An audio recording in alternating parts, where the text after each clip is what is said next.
दोस्तों आज की डेट में बिल्ली और चूहे के बीच बहुत गहरी दुश्मनी है। दोनों एक दूसरे की जान के दुश्मन हैं।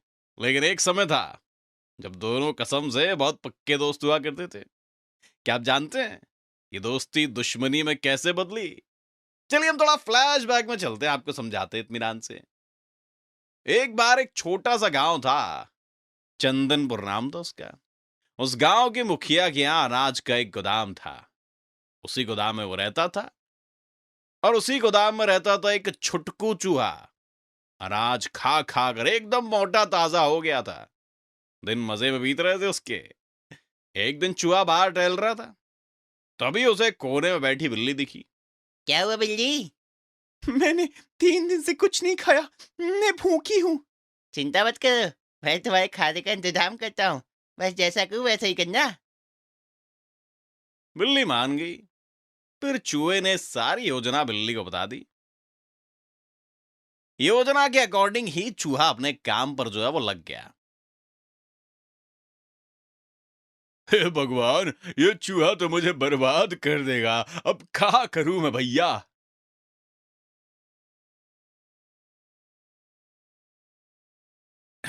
ये लो क्यूटी, पी लो। तुम यही रहोगी मेरे घर में ताकि कोई चूहा ना आ सके। बिल्ली ने दूध पिया और मस्ती से टहलती हुई चूहे के पास गई। दोस्त, तुम्हारी योजना तो कमाल की थी। हम दोनों उसी घर में रहेंगे और जब भी मुखिया सामने होगा, मैं तुम्हें पकड़ने का नाटक करूंगी, ठीक है? अब तुम्हें भूखा नहीं रहना पड़ेगा। थैंक यू दोस्त। अब तुम मेरे बेस्ट फ्रेंड हो। बिल्ली और चूहा मजे से अपनी लाइफ जी रहे थे। चूहा गोदाम में गेहूं, चावल, शक्कर खाता रहता और बिल्ली को मुखिया दूध बिस्किट खिलाता। सब एकदम योजना के अकॉर्डिंग ही चल रहा था, एकदम टिंचक मस्त। एक दिन बिल्ली की नीयत बदल गई। मुझे रहने के लिए घर मिल गया, रोज स्वादिष्ट खाना खाने को मिलता है। अब क्यों ना मैं इस चूहे को मारकर भगा दूं? मुखिया इससे खुश होकर मुझे हमेशा के लिए इस घर में रख लेगा।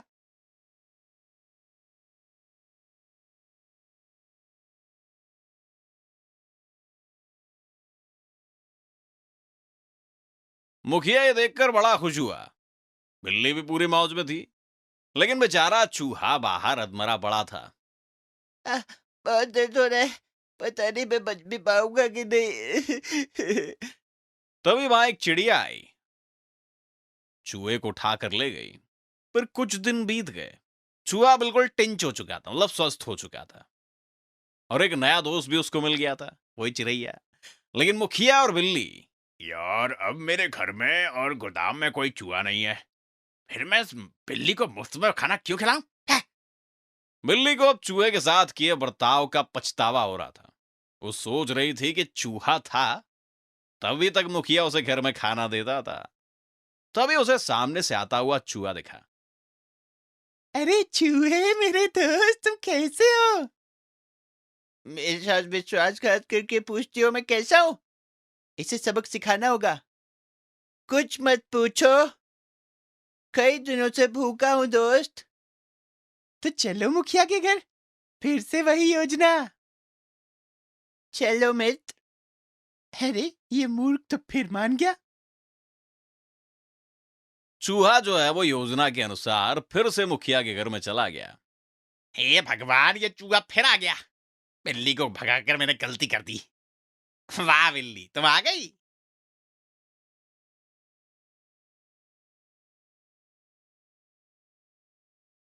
अब तुम्हें सबक मिला। आगे से कभी किसी के साथ विश्वासघात नहीं करोगी अब तुम। चूहा अपनी मौज में अपनी दोस्त चिड़िया के साथ रहने लगा और बिल्ली को मुखिया ने घर के बाहर फेंक दिया। बस, कहानी खत्म। बजाओ ताली। चैनल को सब्सक्राइब करो। कौवा और गरुड़।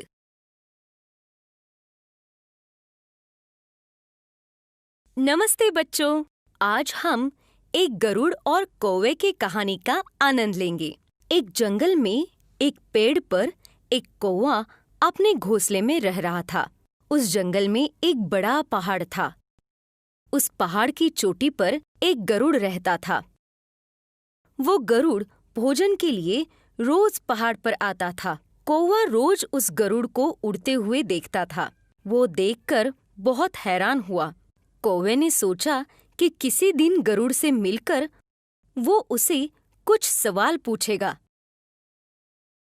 जब गरुड़ भोजन की खोज के लिए यहाँ वहाँ उड़ रहा था, तब कौवे ने उसे रोका और उसे कहा, कैसे हो गरुड़? मैं यहाँ पेड़ पर ही रहता हूँ। मैं तुम्हें हर रोज पहाड़ पर उड़ते हुए देखता हूँ और मैं तुम्हें कुछ सवाल पूछना चाहता हूँ। गरुड़ ने कहा, अरे कौवे, तुम मुझसे कुछ भी पूछ सकते हो, मैं तुम्हें उसका जवाब जरूर दे दूंगा। कौवे ने कहा, आप हवा में इतने ऊंचे कैसे उड़ सकते हैं? गरुड़ ने कहा, मैं जब छोटा था तब उड़ने की बहुत कोशिश करता था।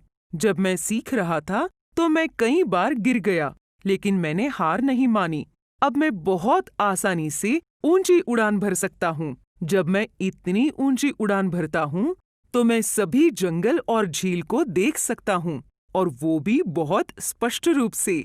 मुझे ऊपर से सारी सृष्टि देखने में बहुत आनंद आता है।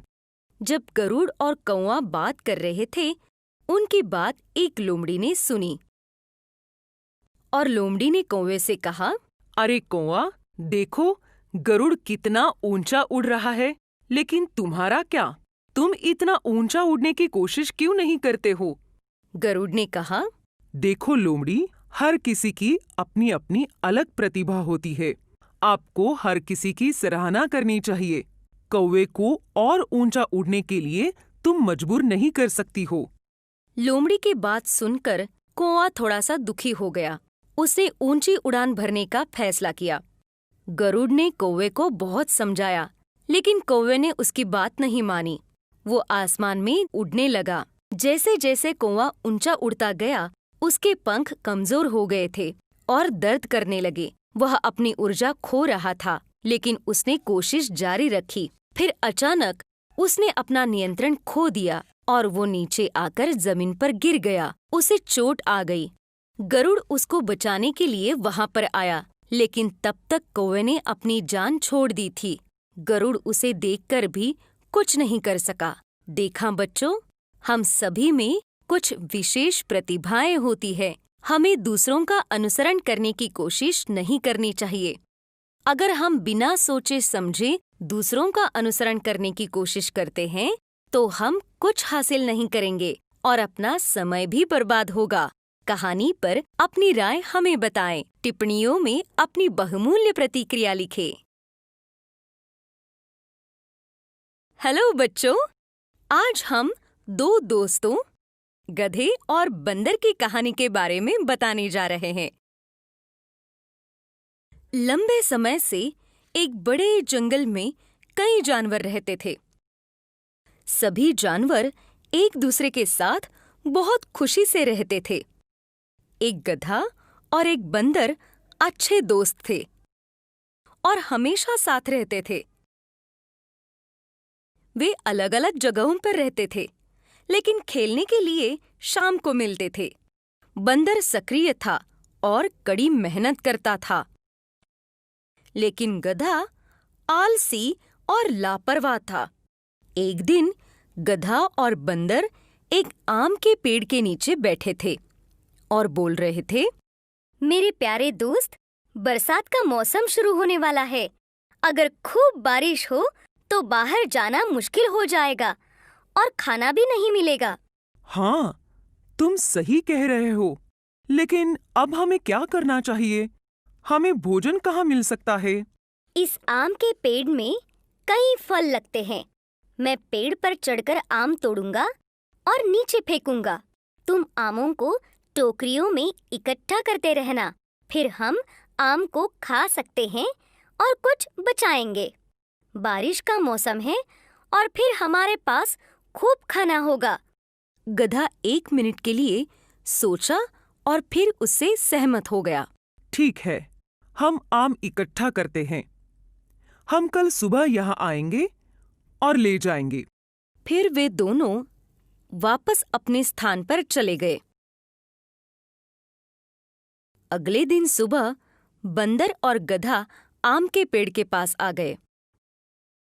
बंदर पेड़ पर चढ़ गया और आम को तोड़ने लगा। गधा पेड़ के नीचे सो रहा था। वही बंदर ने सारे आम को तोड़ दिया। सभी आमों को तोड़ने के बाद बंदर ने गधे से कहा, प्रिय मित्र, मैंने सभी आम तोड़ दिए हैं। अब आपको इकट्ठा करना है। मैं कुछ देर सोना चाहता हूँ, बाद में उन्हें इकट्ठा करूँगा। बंदर ने कुछ नहीं कहा। उसने आमों को इकट्ठा किया और घर चला गया। अगले दिन फिर से बंदर और गधा आम के एक और पेड़ के पास चले गए, जबकि गधा पेड़ के नीचे सो रहा था। आमों को तोड़ने के बाद बंदर ने गधे को उन्हें इकट्ठा करने के लिए कहा, गधा, मैंने आम काटे हैं, अब जाओ और उन्हें इकट्ठा करो। मैं अब काम नहीं करना चाहता हूँ, मैं इसे बाद में करूँगा। आप अपने आमों को लेकर घर जाइए, मैं बाद में आऊँगा। बंदर को गुस्सा आ गया और वह आधे आम लेकर चला गया। गधा अभी भी आम को इकट्ठा किए बिना पेड़ के नीचे सो रहा था। 1 घंटे के बाद भारी बारिश होने लगी। गधा उठा और बारिश को देखा। अरे नहीं, मैंने तो आम भी इकट्ठा नहीं किया।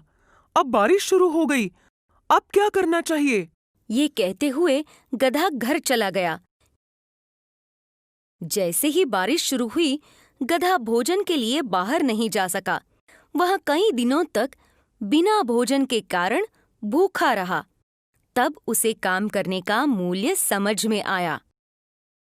लेकिन बंदर ने बारिश से पहले ही अपना भोजन इकट्ठा कर उसे बचाकर रखा था, इसलिए वो बहुत खुश था। बच्चों, मुझे आशा है कि आपने सबक सीखा होगा। हमें बंदर की तरह काम करना चाहिए, फिर हम पीड़ित नहीं होंगे। यदि हम गधे की तरह आलसी हैं, तो हमें बाद में पीड़ित होना पड़ेगा। कहानी का नैतिक ये है कि आलस बुरी किस्मत देता है, और यदि हम आलसी हैं, तो हमें जीवन में सफलता नहीं मिलेगी। कहानी पर अपनी राय हमें बताइए। टिप्पणियों में अपनी बहुमूल्य प्रतिक्रिया लिखें।